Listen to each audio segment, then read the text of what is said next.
Hola, soy Pedro Ángel López Miñarro de la Universidad de Murcia y voy a presentar un tutorial titulado Mitos y falsas creencias en la práctica deportiva. En este tutorial vamos a analizar algunas de las conductas observables que se pueden observar cuando una persona realiza ejercicio físico, en las que se plantean una serie de acciones y muchas de las cuales pues, no se corresponden con lo que es el conocimiento científico.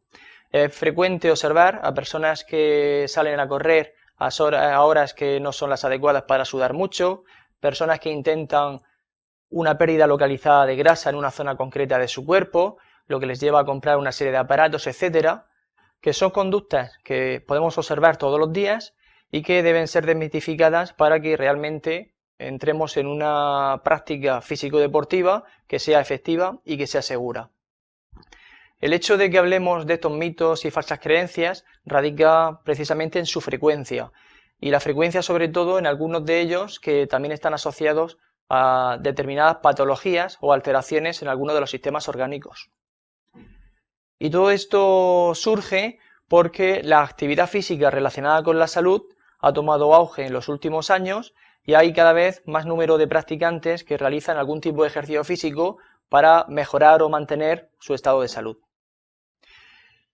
Y dentro de ese proceso hay que tener muy en cuenta que empieza desde muy temprano, desde la edad escolar, por lo que todo lo que son los profesionales de la enseñanza de la educación física van a tener un papel muy importante en lo que es la desaparición, o por lo menos intentarlo, de esta serie de mitos, de falsas creencias, que se convierten en procedimientos, en acciones prácticas, en formas de realizar ejercicio físico, que si se automatizan, que si se convierten en un hábito en la edad infantil, perduran durante toda la vida.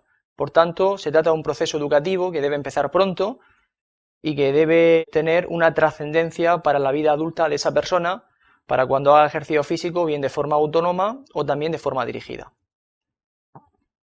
Una creencia errónea relacionada con la actividad física la definimos en base a tres aspectos. En primer lugar, tenemos el aspecto conceptual, ya que se trata de una idea que bien se escucha en algún sitio o se lee en alguna revista, y esa lectura o ese concepto que nosotros recogemos de la práctica de actividad física nos lleva a un procedimiento, a una forma de actuar, a una forma de hacer un tipo de ejercicio físico. Y el hecho de repetirlo de forma continuada, al final lo que deriva es en la construcción de una actitud. Y por tanto, cuando se genera una actitud hacia una determinada práctica, nos encontramos con un hábito que se va automatizando, y el problema que nos encontramos es que si partimos de un concepto inadecuado, nos va a llevar a un procedimiento erróneo y por tanto la generación de una serie de actitudes que no son las que nosotros queremos potenciar en todas las personas que realizan ejercicio físico. Existen muchas causas para justificar la existencia y la frecuencia de estos mitos y falsas creencias, y una muy importante es la televisión y la publicidad, ya que existen numerosos ejemplos que nos podemos encontrar. En este sentido, hay que destacar que Internet es un arma de doble filo, porque existe muchísima información, pero gran parte de esa información no está depurada, no tiene criterio científico, y por tanto genera una posibilidad muy importante de asentar una falsa creencia a través del concepto.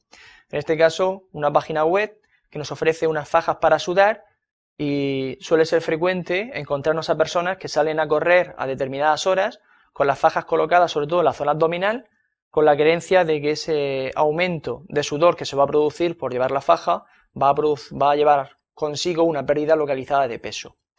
Entonces, pues aquí tenemos un producto que nos venden con unas características determinadas, pero desgraciadamente con una serie de consecuencias que se analizarán más adelante en este tutorial.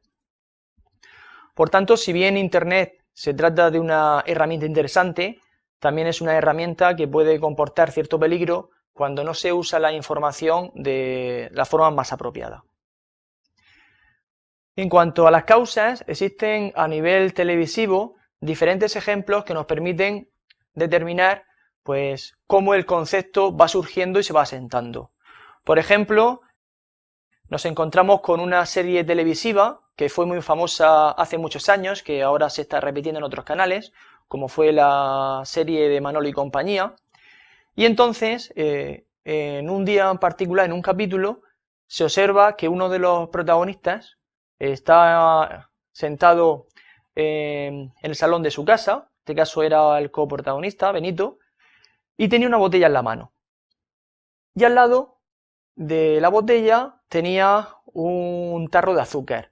Entonces estaba haciendo ejercicio con la botella, la estaba moviendo con el brazo, cogía la botella y hacía flexoextensiones con el codo.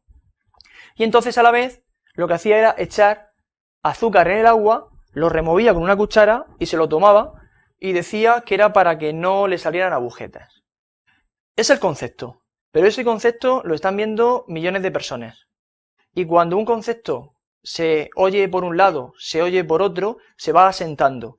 Y cuando no existe una comprobación empírica, científica, directa sobre la falsedad de ese concepto, pues se va creando un proceder o ese procedimiento que genera esa actitud de que el agua con azúcar puede quitar las agujetas.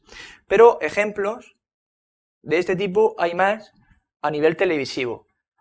Un programa de televisión que consistía en realizar una serie de pruebas, una vez planteaba una prueba en concreto en la que había una serie de paneles verticales, 2, y un panel horizontal que los unía. Y entonces estaba recubierto de un material especial y había una chica que se había colocado un traje, una especie de traje como de neopreno, pero era de velcro. Entonces lo que tenía que hacer era, partiendo de la base de uno de los paneles, se pegaba, y entonces una vez que estaba pegada, lo que iba haciendo era evolucionar, despegándose y pegándose por el panel, intentando llegar al otro extremo. Claro, es una actividad que el hecho de tener que hacer fuerza para despegar y volver a pegar el traje en ese panel, pues genera un gran esfuerzo. Y de hecho, conforme iba pasando la prueba, lo que se iba observando era pues un aumento de la ventilación, por tanto del esfuerzo que iba realizando, y hubo un momento, a mitad de la prueba, donde el presentador lo que hizo fue hacer el siguiente comentario. Precisamente decir que se trataba de una prueba muy intensa, una prueba dura, de gran esfuerzo, y que provocaba mucho ácido láctico, lo cual es cierto. Pero terminó diciendo que ese ácido láctico era el responsable de las agujetas. Y ahí es donde nos encontramos el problema, porque como veremos en la parte específica de este tutorial sobre agujetas, el ácido láctico no tiene relación alguna con la producción de ese dolor que yo creo que casi todo el mundo hemos sufrido alguna vez. Pero es otro ejemplo más de que muchos millones de personas están viendo ese programa y están escuchando ese concepto. Y por tanto, permite el asentamiento de esa falsa creencia en la población, lo cual dificulta ese proceso constructivo del que hablábamos al comienzo, de la infancia a la edad adulta. Otro gran problema lo tenemos en el caso de los especialistas, porque para tratar bien todo el tema de los mitos y las falsas creencias hace falta una muy buena formación, tanto una buena formación inicial como una muy buena formación permanente. Y desgraciadamente en temas relacionados con el ejercicio físico, como ocurre con el ámbito de la alimentación y la nutrición, existe un gran mercantilismo y eso hace que surjan una serie de supuestos especialistas que no tienen la suficiente formación porque no conocen la literatura científica y emiten una serie de ideas que intentan asentar en la población y si la población las entiende como verdaderas, pues las va asumiendo como algo cotidiano, como algo real y por tanto va asumiendo formas de practicar ejercicio físico que no son las más adecuadas ni las más seguras. De ahí que una muy buena formación, científica con un muy buen criterio es necesario a la hora de hablar de mitos y falsas creencias. Un ejemplo también de cómo se transmite es lo que encontramos en una revista divulgativa que podemos encontrar en cualquier kiosco de prensa, en el que nos encontramos la siguiente pregunta: si era cierto que el agua con azúcar eliminaba las agujetas. Entonces se plantea una explicación con una parte que es cierta pero otra parte errónea. Entonces se empieza hablando de que las agujetas son dolores musculares, mialgias, lo cual es cierto, es dolor, yo creo que todos lo hemos sufrido alguna vez, que se sienten especialmente en extremidades después de haber realizado un ejercicio físico violento, bueno, intenso, o continuo y muy importante para el que el cuerpo no está acostumbrado, no está entrenado, cierto. Cuando habla del origen, dice que se puede encontrar, como vamos a ver aquí, en la acumulación del ácido láctico en el músculo, lo cual ya nos plantea un pequeño problema. Esa acumulación de ácido láctico en el músculo realmente va a ocurrir. El hecho de que haya un ejercicio físico intenso, si trabajo un trabajo anaeróbico, lo va a producir, pero no se va a producir, no va a estar generado por un déficit de riego sanguíneo. Hay una mezcla aquí de conceptos que van generando la falsa creencia hasta que al final llega a lo que cotidianamente más se escucha. Entonces os continúo hablando de que hay un déficit de riego sanguíneo, que hay posibles edemas, que hay desgarros musculares, todo eso es cierto, todo eso va ocurriendo, y la explicación no va mal. Es decir, ha cometido algún pequeño error, pero no va mal. El problema viene a continuación, porque dice que lo normal es que las agujetas desaparezcan paulatinamente. Eso también es correcto. Si no se hace nada, las agujetas van a ir desapareciendo. Pero dice, y la ingestión de agua mezclada con azúcar ayuda, ya que las acumulaciones de ácido láctico en los músculos, responsables del dolor, se producen por una mala metabolización de la glucosa. Y ahí tenemos el concepto. Estamos hablando de que ingerir agua mezclada con azúcar ayuda a que no aparezcan o desaparezcan las agujetas que están provocadas por cristales de ácido láctico. Una serie de errores que están ahí, que hay muchas personas que lo están leyendo, y es importante intentar aportar una información que sea más veraz, más científica, porque como veremos más adelante realmente esto no ocurre así. Pero es un muy buen ejemplo de cómo se pueden transmitir esta serie de falsas creencias a través de la prensa. En este caso, a través de revistas especializadas en una serie de temáticas supuestamente muy genéricas relacionadas a algo con la salud y que leen muchos millones de personas. ¿Cuáles son las creencias erróneas más frecuentes?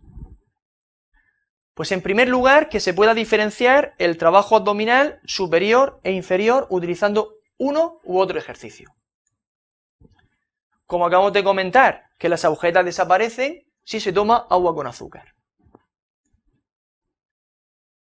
O que sudar es efectivo para perder peso. Y relacionado con todo el tema del agua, que no hay que beber agua porque si bebemos se produce flato.